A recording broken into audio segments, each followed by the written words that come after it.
मग आता तुम्ही जसं म्हणताय, एक साईडने तुम्ही म्हणताय की लोकांनी वकिलाकडे आलं पाहिजे, आणि दुसरी साईड तुम्ही असं म्हणले की पोलीस पैशासाठी म्हणजे लोकांना थोडंसं भुरळ घालण्याचा प्रयत्न करतात. काही 100% तर आपण म्हणू शकत, काही पोलीस तसं करतात.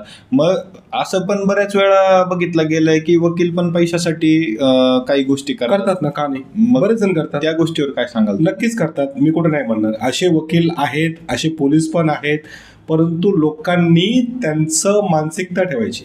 आता एक गोष्ट सांगतो, एखादी सो अँड सो वेबसाईट असेल, त्याच्यावर वकिलाला रेटिंग आहे, बेटिंग आहे, लोक त्याच्या मागे धावणार. बरोबर. एखाद्या वकिलाचं लय नाव आहे, त्याच्या मागेच पळणार.